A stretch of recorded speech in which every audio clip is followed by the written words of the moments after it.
Selamat siang adik-adik mahasiswa peserta ekskursi geologi regional. Saat ini kita berada di STA 2, tepatnya di Bendungan Wadas Lintang, seperti yang adik-adik bisa lihat di tulisan di belakang saya ini. Nah, di bendungan ini berdiri atau berada di atas breksi dari formasi halang. Nah, di lokasi ini nanti kita akan ada dua narasumber, Pak Didit yang akan menjelaskan tentang fisiografi dari Bendungan Wadas Lintang ini. Kemudian dilanjutkan dengan Pak Wahyu Wilopo. Beliau nanti akan menjelaskan bagaimana faktor geologi teknik yang bisa kita pelajari dari Bendungan Wadas Lintang ini. Selamat belajar dan selamat menyaksikan, semoga bermanfaat. Buat seluruh peserta ekskursi geologi regional 2021, saat ini kita berada di daerah spillway dari Bendungan Wadas Lintang. Nah, kalau kita lihat secara fisiografi, ya, jadi Bendungan Wadas Lintang ini didirikan pada kontak antara formasi penosogan dengan breksi formasi halang. Jadi kalau kita lihat ke arah utara, di sana di arah utara, ini adalah formasi penosogan, sedangkan tempat saya berdiri ke arah selatan itu adalah formasi halang. Jadi breksi formasi halang. Sehingga breksi formasi halang ini seolah-olah sudah membentuk satu dinding alami, ya. Sehingga inilah yang dijadikan tempat untuk didirikannya Waduk Wadas Lintang itu. Nah, kalau kita lihat sebetulnya Waduk Wadas Lintang ini melintasi beberapa formasi. Di depan kita itu ada gunung yang cukup mengkerucut, ya, itu namanya Gunung Windu. Gunung Windu itu berasal dari batuan vulkanik formasi peniron. Jadi batuan vulkanik formasi peniron itu membentuk Gunung Windu di sana. Sedangkan lebih ke selatan, lebih ke arah kita, itu adalah Gunung Medasi. Nah, Gunung Medasi itu adalah terdiri dari batuan vulkanik atau breksi vulkanik dari formasi halang. Persis seperti yang kita injak ini. Nah, sedangkan tubuh genangannya, ya, hingga ke arah perbukitan sana yang membentuk bukit-bukit memanjang barat timur, itu adalah perbukitan dari formasi penosogan. Nah, perbukitan dari formasi penosogan ini memanjang barat timur bersama-sama dengan formasi halang yang kita injak, ini merupakan bagian dari Anticlinorium Karangsambung. Ya, jadi secara fisiografi ini adalah bagian dari Anticlinorium Karangsambung. Sedangkan Gunung Windu, ya, Gunung Windu dari formasi peniron itu masuk ke dalam unit Bruno Massif. Jadi batuan vulkanik yang masif dan itu bernama unit Bruno Massif secara fisiografi. Nah, Anticlinorium Karangsambung atau ini memanjang ke arah barat, ya, dan nanti berujung kepada Jampang Masif. Jadi nanti ada perbukitan vulkanik yang masif yang disebut sebagai Jampang Masif. Secara fisiografi keadaannya seperti ini. Nah, nanti ketika kita lihat batuannya, ya, yang bisa kita lihat di sini adalah breksi dari formasi halang. Nanti akan kita lihat bersama-sama. Saat ini kita berada di tubuh spillway-nya dari Waduk Wadas Lintang, dan kalau kita lihat batuan yang berada di sebelah saya ini secara umum kita bisa menyebutnya sebagai breksi vulkanik, jadi breksi gunung api. Dan breksi vulkanik ini merupakan bagian bawah dari formasi halang yang tersebar luas di sepanjang spillway Wadas Lintang ini. Kita bisa melihat bahwa breksi formasi halang ini, ya, akan membentuk morfologi perbukitan yang cukup masif. Bisa kita lihat di sekitar sini, ya. Di sana ada beberapa perbukitan yang cukup terjal dan cukup curam, ya. Yang dimana batuannya adalah breksi vulkanik dari formasi halang ini. Nah, kalau kita lihat ke dekat, breksi vulkanik formasi halang ini, ya, kita bisa melihat bahwa fragmennya banyak tersusun oleh andesit dengan ukuran yang beragam. Jadi ada yang agak besar, ada yang kecil-kecil. Jadi ukurannya dari kerikil sampai bongkah. Ya. Nah, bentuknya juga umumnya dia meruncing, ya, umumnya dia meruncing, namun ada beberapa yang membulat. Nah, kalau kita lihat kemasnya secara umum dia kemasnya terbuka. Jadi antara fragmen besar ya, fragmen dengan fragmen ini tidak saling bersentuhan, dia dipisahkan oleh matrik yang lebih kecil. Artinya apa? Ini adalah aliran dari fluida yang sangat pekat, ya, aliran dari fluida yang sangat pekat, sehingga tidak ada sorting materials.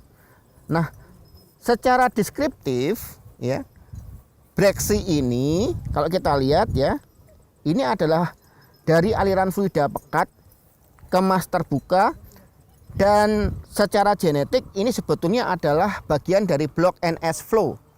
Jadi ini adalah bagian dari pirokrastik aliran. Saya kira demikian. Terima kasih.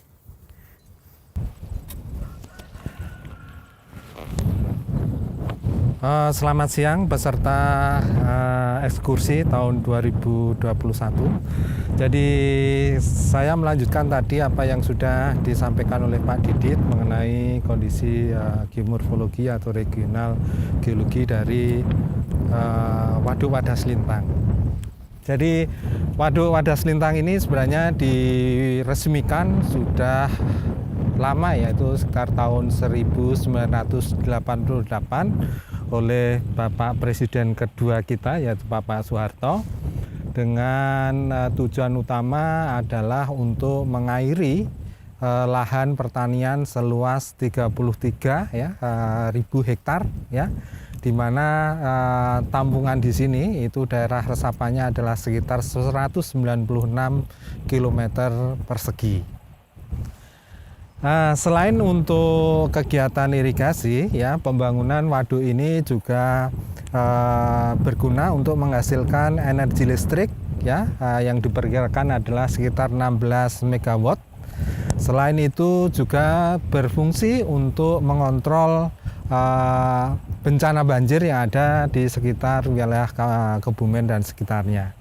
Selain itu juga bisa dimanfaatkan untuk wisata maupun perikanan. Waduk ini dibangun di atas tadi, jadi formasi halang, yaitu adalah di batuan breksi, di mana dia adalah mempunyai kekuatan yang sangat baik sebagai fondasi, dan juga kita tidak menemui struktur geologi utama di daerah bendungan ini, jadi sehingga kondisinya relatif aman dari sisi kondisi geologinya. Tipe bendungan yang ada di Waduk Wadas Lintang itu adalah tipe Rockville Dam. Jadi Rockville Dam dengan panjang itu akan sekitar 650 meter, dengan ketinggian adalah sekitar 122 meter, ya. Volume timbunan untuk membangun waduk ini adalah sekitar 7,1 juta meter kubik. Sedangkan air yang bisa ditampung dalam keadaan normal itu mencapai normal, ya, 430 juta meter kubik. Nah, ini yang bisa dimanfaatkan. Kalau kita lihat tipikal dari bendungan yang ada di Indonesia, itu adalah bendungan tipe urukan, karena kita adalah pada zona seismitas yang tinggi, sehingga kalau kita membangun bendungan konkret itu sangat mudah sekali mengalami kegagalan pada waktu gempa. Di samping itu juga biayanya kalau konkret itu adalah lebih mahal daripada urukan. Kita juga memiliki banyak material yang bisa berguna untuk membangun bendungan urukan jadi sekitar kita. Jadi sebenarnya seorang ahli geologi teknik itu tidak hanya menjamin lokasi bahwa itu aman secara kondisi geologi, tetapi juga harus menginformasikan sumber material lokal yang bisa dimanfaatkan untuk membangun bendungan tersebut. Nah, ini adalah gambaran, ya, secara topografi. Dia bentuknya itu adalah agak bukan lurus tapi agak melengkung, ya. Jadi ini adalah memberi kekuatan yang lebih untuk menahan air yang berasal dari sungai yang berada di atasnya. Jadi itu, kemudian di bawahnya ini ada intake untuk mengalirkan air sebagai penggerak turbin ya yang ada di PLTA bagian bawah, yaitu adalah dia menggunakan jenis turbin Francis ya. Jadi Francis dengan tadi diberangkatkan adalah 16 MW. Detail dari tubuh bendungan sendiri itu terdiri atas yang pertama bagian tengah itu adalah bagian inti. Ini adalah terdiri oleh material tanah yang didominasi oleh lempung sehingga dia relatif kedap, bisa menahan terhadap air. Kemudian bagian sisi luarnya sama sisi dalamnya itu adalah kasih isian batu, yang ini saya kira adalah dari breksi yang ada di sekitar sini ya, sehingga bisa kita manfaatkan secara ekonomis untuk membuat kekuatan dari bendungan ini adalah lebih kuat. Jadi earthfill dam itu adalah lebih menitik beratkan pada kekuatan gravitinya. Jadi untuk menahan itu ya. Jadi di depan ini juga ada ya kecil, ini adalah untuk menahan terhadap pondasi dan sebagainya. Kemudian di bagian bawah itu kita juga perlu namanya untuk memastikan bahwa tidak terjadi seepage di bawah bendungan. Maka di sini adalah kita buat impermeable, entah itu dengan namanya itu adalah seed pile atau dengan kita melakukan grouting. Ini adalah untuk meminimalkan terjadinya seepage yang nanti akan mengganggu kestabilan dam. Untuk melihat apakah kondisi dari bendungan aman dan tidak, maka di daerah sekitar sini adalah dipasang beberapa alat monitoring. Jadi kalau Anda lihat ke belakang, ini adalah bagian dari damnya, itu ada warna kotak putih-putih, itu adalah monitoringnya. Jadi ada sekitar 6 ekstensometer dan ada sekitar 36 pisometer dan juga ada sekitar 39 patok ya. Jadi mungkin ada yang di atas tadi patok, yang itu adalah nanti akan diukur setiap periode tertentu apakah terjadi deformasi atau enggak, sehingga nanti kalau terjadi deformasi maka akan dilakukan tindakan untuk meminimalkan ya, khususnya mungkin setelah kejadian gempa itu akan perlu dilakukan checking ya untuk melihat kestabilannya. Saya kira itu. Jadi di belakang kita ini relatif lebih landai ya kemiringannya dibandingkan di bagian dalam ya. Ini adalah 1:2 ya. Ini juga sama. Jadi ini adalah lebih sandi, dia akan memberikan beban yang lebih kuat untuk menahan air yang ada. Saya kira itu untuk yang sisi sebelah sini. Kemudian nanti kita akan bisa melihat sisi sebelah kanan daerah spillway. Terima kasih. Oke, kita lanjutkan. Jadi saya akan menunjukkan salah satu hal terpenting di dalam kita membangun bendungan, yaitu adalah spillway, atau istilahnya adalah bangunan pelimpah air. Jadi bangunan pelimpah air berfungsi gunanya adalah untuk melimpahkan ya, membuang air pada waktu air itu adalah sampai pada posisi tertentu, sehingga nanti tidak akan memberi beban berlebih pada bendungan yang ada ataupun memberikan tekanan pressure yang berlebih terhadap sumber PLTA. Jadi sumber PLTA itu. Jadi yang di sini adalah namanya adalah tipe dari spillway OG. Ini mempunyai kemampuan sekitar 1.600 ya meter per hari untuk mengalirkan air yang berlimpah. Nah, ini pada waktu ini karena mungkin jumlah curah hujan di bagian hulu relatif lebih kecil sehingga kering ya, tetapi pada waktu musim penghujan itu nanti akan menjadi bangunan pelimpahnya. Jadi untuk mengurangi debit air yang masuk ke dalam sungai. Nah, ini salah satu fungsi itu adalah tadi yang sudah saya sampaikan di depan adalah untuk mencegah terjadinya banjir. Jadi mengontrol banjir. Jadi air yang keluar itu adalah adalah keluar untuk PLTA. Jadi kita buang untuk PLTA, menghasilkan energi, kemudian kembalikan sungai. Jadi sungai itu adanya pada waktu musim normal ya, musim kemarau itu berasal dari intake yang masuk ke PLTA. Pada waktu musim penghujan kalau lebih ini baru dia adalah berfungsi. Kemudian yang kedua, kenapa spillway itu tidak dibangun pada sisi sebelah kiri tapi sebelah kanan? Ini dengan alasan kalau Anda lihat di sekitar itu kita lihat singkapan breksi, tapi kalau sebelah kiri kita tidak temukan. Sehingga dengan alasan kondisi geologinya yang lebih stabil, lebih aman, maka spillway itu adalah dibangun di sebelah kanan.